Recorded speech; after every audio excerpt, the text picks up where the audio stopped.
Alors bienvenue dans cette nouvelle guidance pour entrer dans les énergies du mois de février. Je suis ravie de vous retrouver et de partager avec vous tout ce que j'ai senti, tout ce qui est descendu comme message pour nous donner plus de conscience dans ce qu'on va vivre à partir de ce début de mois. Comme d'habitude, je partagerai avec vous les différentes traditions dans lesquelles j'aime bien aller puiser les informations. Et en attendant, je vous invite comme d'habitude à liker cette vidéo et à vous abonner à ma chaîne si ça n'est pas encore fait.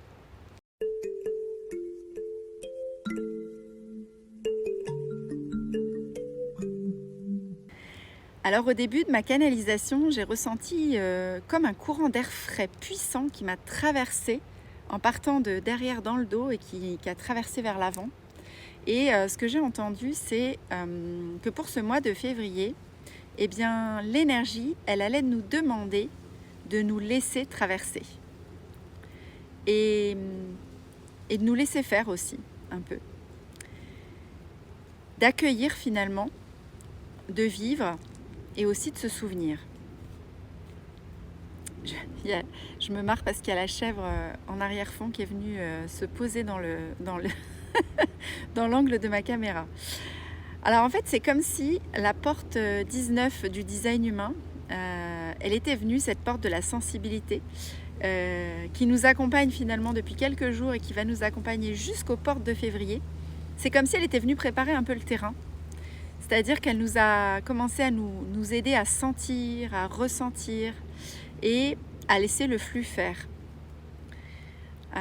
Et moi, depuis ce matin, alors que je préparais cette guidance, eh ben, la vie n'a pas arrêté de me confirmer tout ça à travers des petites synchronicités, des petits clins d'œil qui m'ont fait sourire dans mon quotidien, dans ma vie personnelle.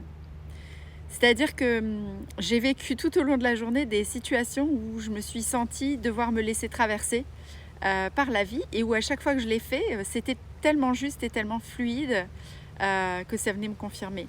La vie, elle ne veut pas nous dire d'attendre passivement. Elle nous demande simplement de surfer sur l'énergie pour faire tout ce qui nous anime profondément. C'est comme si vous vouliez aller quelque part avec une petite barque et qu'au lieu de vous efforcer de ramer à la puissance de vos bras et de vous fatiguer, eh bien, vous choisissiez de placer votre embarcation à un endroit sur la rive, sur une petite berge où vous savez que le courant va être propice pour vous emmener directement et que vous n'allez plus qu'à avoir à vous laisser porter facilement, sans effort, vers l'endroit où vous aviez au départ choisi d'aller. J'ai également entendu, mais alors très clairement, comme si on me le disait à l'oreille, ose ressentir.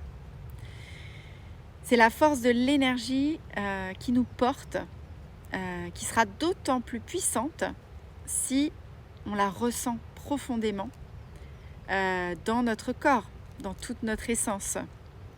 Alors plutôt que de la laisser rester une idée, qui est quelque chose d'immatériel, eh ben, laissons-la prendre le temps de descendre et d'être vraiment une sensation forte. Parce que finalement, c'est quand on la ressent dans tout notre être qu'on peut ensuite créer et matérialiser tout ça à l'extérieur de nous. Et donc, c'est bien plus fort et bien plus beau quand on a pu vraiment la palper, la goûter, la sentir de l'intérieur. La création, c'est d'autant plus juste quand elle a été profondément ressentie, palpée et bien sûr intégrée. Alors non, ce temps qu'on va prendre pour ça n'est pas futile, n'est pas une perte de temps. Il va être essentiel. Comme souvent, un mouvement yin est nécessaire entre deux élans de mouvement yang. C'est toujours le juste équilibre. Et ce mois de février nous invite plutôt à un temps de mouvement yin. Donc ce qu'on m'a montré également, c'était un félin. Je voyais un félin majestueux qui avançait lentement et qui rassemblait en lui toute sa concentration, toute sa présence, toute sa puissance aussi, avant de bondir. Et c'est vraiment ça, cette sensation que j'ai eue, c'était comme si cet espace yin que prend ce félin pour pleinement intégrer, pour pleinement ramasser cette force en lui, c'est ce qui va finalement lui permettre ensuite d'être si agile, si précis et si efficace quand il bondit. Donc ce mois-ci, eh bien, c'est comme si c'était un pont. D'ailleurs, c'est ce qu'on m'a fait voir. On m'a montré un pont qui reliait finalement l'ancien et le nouveau. En effet, finalement, c'est comme si en intégrant pleinement tout ce qui a déjà été vécu, jusque toute l'année 2025 et encore ce début 2026 en janvier, eh bien, ça pouvait nous inviter à la nouveauté, à créer à partir de l'ancien, du nouveau, et que par la suite, on allait y ajouter notre inspiration qui a été retrouvée dans ce temps de calme fertile, si on peut dire. Alors, si maintenant, on va voir du côté de la numérologie, pour commencer, eh bien, février, donc c'est un mois 2, mais si on l'additionne à 2010, qui est une année 1, ça nous donne un mois universel 3. Et donc février, ça n'est pas un mois d'élan extérieur. C'est pas un mois pour pousser ou pour forcer un mouvement. C'est plutôt un mois qui va être un mois de discernement, un mois de maturation intérieure, un mois pour sentir et faire un tri subtil. Ce qui a été senti en janvier, déjà dans cette première partie de l'année, commence à prendre un peu forme, mais il est encore sous terre, si on peut dire, dans l'obscurité fertile, où rien ne demande encore à être montré pour l'instant. Et donc la vraie question de février, c'est pas que vais-je faire ? Ça va plutôt être qu'est-ce qui mérite vraiment de continuer à vivre à travers moi. Voilà, c'est plus cette question-là qu'on va se poser. Et donc ce mois, il va porter la vibration du 3 en numérologie, comme je viens de vous l'expliquer. Et c'est un 3 qui va être vivant, incarné, profond. Un 3 qui ne cherche pas forcément à briller, à se montrer, mais plutôt à s'exprimer, à exprimer ce qui a déjà été vécu. Comme si on devait partager et raconter quelque chose qui est déjà vécu. Et c'est pas un mois pour faire plus. C'est un mois pour laisser circuler ce qui s'est déjà intégré. Et ce chiffre 3, finalement, il va nous murmurer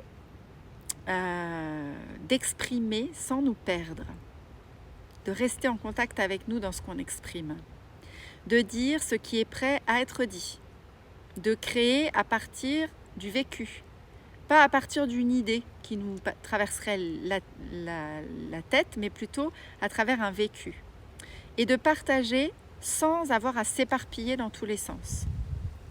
Ce mois-ci va soutenir les paroles posées, les créations simples, les transmissions qui ont besoin de s'incarner maintenant. Tout ce qui va naître ce mois-ci, il va gagner à être plus léger, plus sincère, plus relié surtout au cœur, je dirais.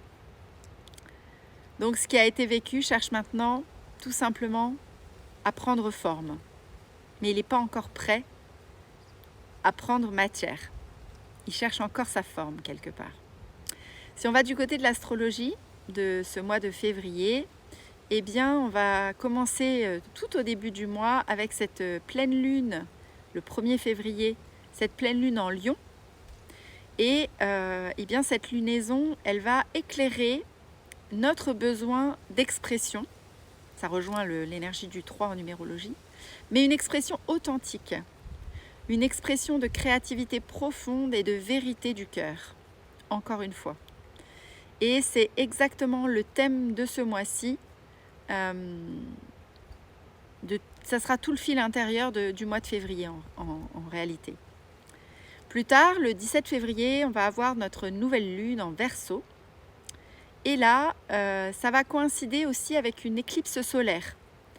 Et ça va être un moment qui va être assez intense, assez puissant, pour laisser mourir l'ancien. C'est encore une nouvelle opportunité qu'on nous offre de laisser mourir l'ancien et d'ouvrir l'espace à quelque chose d'inattendu, à l'inspiration, à ce qui va vouloir se renouveler dans notre vie. Sur le plan des planètes, ces planètes qui sont qu'on dit lentes, eh bien on a Saturne qui va entrer en Bélier au début du mois et ça va nous permettre finalement de tisser une énergie de responsabilité et de structure, en résumé de maturité quoi, dans nos élans. Dans nos élans qui soient personnels, créatifs ou professionnels. Et donc, toutes ces influences célestes, eh bien, que ce soit les lunaisons, que ce soit les transits planétaires, ils vont illuminer la même invitation, finalement, qui est d'écouter ce qui est prêt à éclore à l'intérieur de nous. On a dit plutôt de l'écouter et pas de se précipiter, avec une attention plus profonde à ce qui est juste pour nous en fait. Alors au niveau des portes en design humain maintenant, eh bien on va voir qu'il y a de la sensibilité dans ce mois de février. On a 3 axes importants qui vont se dessiner au fil du mois, au fil des portes qu'on va pouvoir traverser. On va commencer par la porte 18 qui est la porte du discernement. Donc vous voyez, ça rejoint un peu l'énergie de la nouvelle lune en Verseau, de discerner. C'est la capacité à voir ce qui mérite d'être transformé ou d'abandonner, bien sûr, pendant le mois, ce qu'on va voir qui ne nécessite pas d'être poursuivi. On va apprendre à trier ce qui est encore vivant, ce qui est joyeux et tout ce qui est plus conditionné. Et on ne va pas avoir besoin de lutter pour ça. Ça sera tout simple avec la justesse intérieure. Ensuite, dans la porte 57, qui est la porte de l'intuition profonde, eh bien, on va être guidé vers ce qui est vivant, avant même que la pensée ne s'en mêle. Ça, c'est la bonne nouvelle. Le mental va pas avoir la main sur ce coup-là. Elle va nous aider à sentir ce qui est réel, ce qui est juste, ce qui est prêt. Et donc, en février, cette voix intérieure, ça va être une clé discrète, mais quand même puissante, pour nous aider à y voir plus clair. Et enfin, on va traverser la porte 20, qui est la porte de la présence incarnée. Elle se tient dans l'instant, pleinement, là, sans précipitation ni fuite dans l'abstraction. Et elle nous permet de dire vrai, de dire au rythme du corps et pas à celui du mental. Donc, comme vous le voyez, ces 3 portes, eh bien, ensemble, si on les harmonise, qu'est-ce qu'elles nous disent ? Elles nous disent « écoute avant de parler », sens avant d'agir et incarne avant d'exprimer. Tout un programme. Février, c'est aussi la traversée de l'énergie d'Imbolc dans les fêtes celtiques, dans les fêtes païennes. Imbolc, c'est une fête du seuil. C'est un moment où la lumière revient, tout doucement, discrètement, et sans faire d'éclat. La vie va être encore invisible, mais déjà active. On va commencer à avoir des petits bourgeons au mois de février dans les arbres. On sent qu'il y a quelque chose qui est là, qui murmure.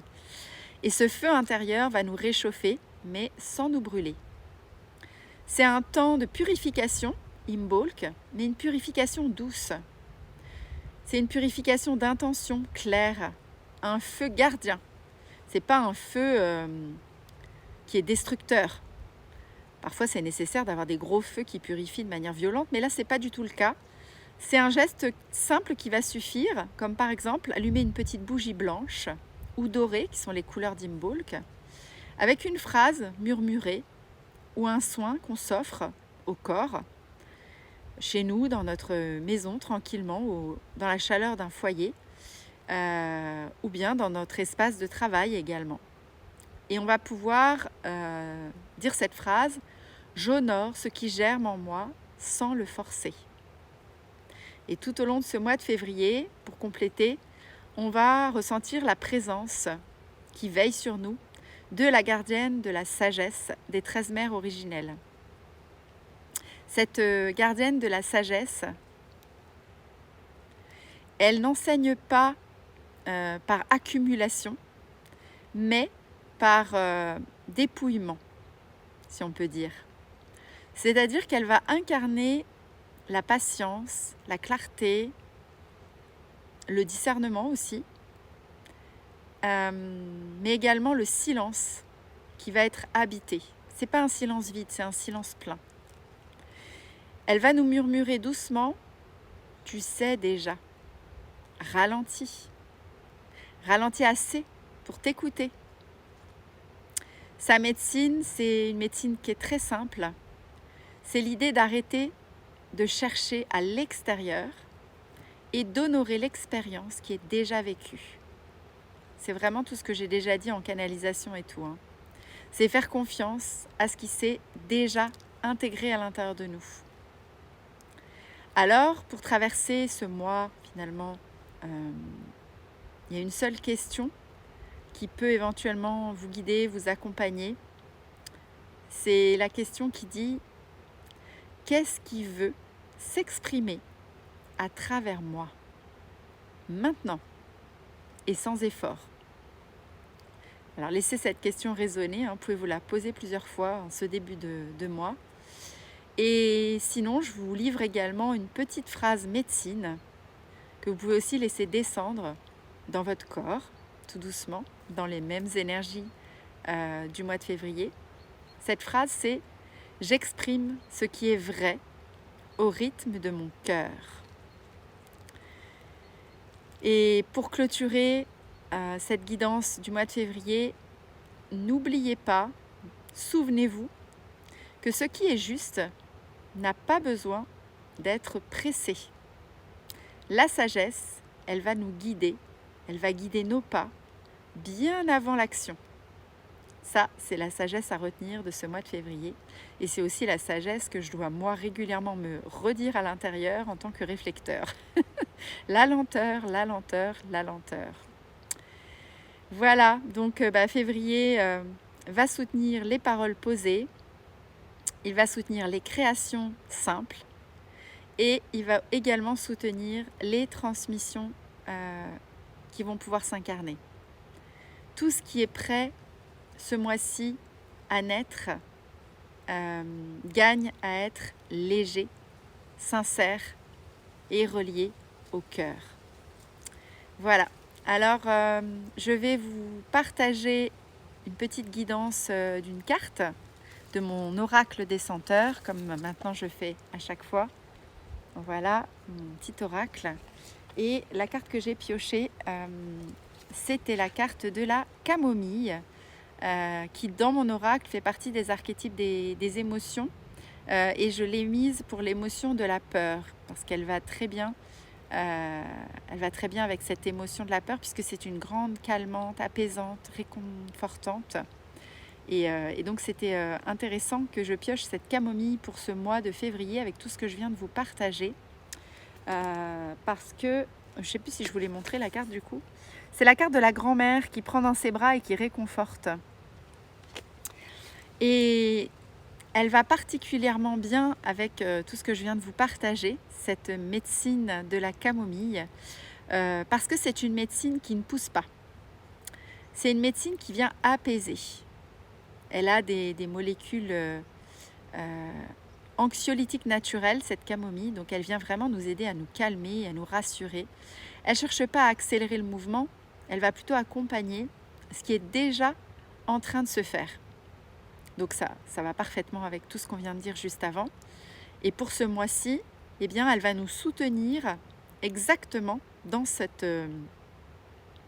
façon de fonctionner, dans le fait de se laisser traverser sans se contracter. Elle va nous aider justement à nous décontracter dans ce mouvement. Et elle va parler à notre système nerveux. C'est comme si cette plante venait s'adresser à notre système nerveux et qu'elle vienne le calmer, qu'elle calme nos résistances invisibles et qu'elles disent au corps, tout simplement, tu peux te relâcher. Tu n'as rien à contrôler. On a besoin d'entendre ça, hein. Elle accompagne tous les passages, la camomille, tous les passages où on ressent beaucoup, où c'est fort, où l'émotion, l'énergie, les sensations circulent avec beaucoup de densité et elle nous aide à ce moment-là à rester présent dans le corps malgré tout, sans être, submergé, envahi par tout ce qui est ressenti et dans le langage, du vivant, on va dire, eh bien, la camomille, c'est comme si elle devait nous murmurer quelque chose, c'est comme si elle nous disait: «Ce n'est pas dangereux de ressentir. Tu peux rester, ouverte et en sécurité, même dans ce ressenti». Elle va soutenir le mouvement, ce mouvement yin dont je vous parlais tout à l'heure, le temps de décantation à l'intérieur, l'espace où on va intégrer avant d'agir. Donc elle est vraiment la plante du calme, le calme fertile dont je parlais aussi tout à l'heure. Celui qui prépare la justesse du geste à venir. En lien avec la canalisation que j'ai fait en début de cette guidance, eh bien, elle vient nous dire finalement, laisse la vie traverser, oui, mais dans la douceur, sans tension, sans te crisper, sans tension intérieure et sans non plus chercher à fuir. Donc n'hésitez pas, si vous en avez envie, à respirer la camomille, à la boire éventuellement aussi en tisane, en infusion, ou simplement l'inviter symboliquement dans votre cœur, dans votre âme, à ce qu'elle vous aide à rester dans le courant, sans crispation, sur votre petite barque que j'ai visualisée tout à l'heure. Elle va vous soutenir aussi au niveau de la création juste, celle qui naît d'un corps apaisé, d'un ressenti qui est pleinement accueilli et pas d'une pression à produire, à faire toujours plus. Donc voilà, cette plante qui nous accompagnera si on en a envie pendant ce mois de février. Sa phrase médecine, on pourrait dire, c'est « Je me laisse traverser en toute sécurité ». Voilà pour cette guidance du mois de février que j'ai eu la chance de pouvoir faire dehors au soleil, alors qu'hier c'était le déluge, il pleuvait, il pleuvait, il pleuvait, il faisait très gris aujourd'hui. Quand j'ai décidé de faire cette guidance, il y avait soleil, grand soleil et en cette fin de mois de janvier, j'ai pu m'installer dehors au soleil pour vous partager cette guidance. Donc merci la vie, encore une fois, je me suis laissée traverser et je vous dis au mois prochain pour une prochaine guidance.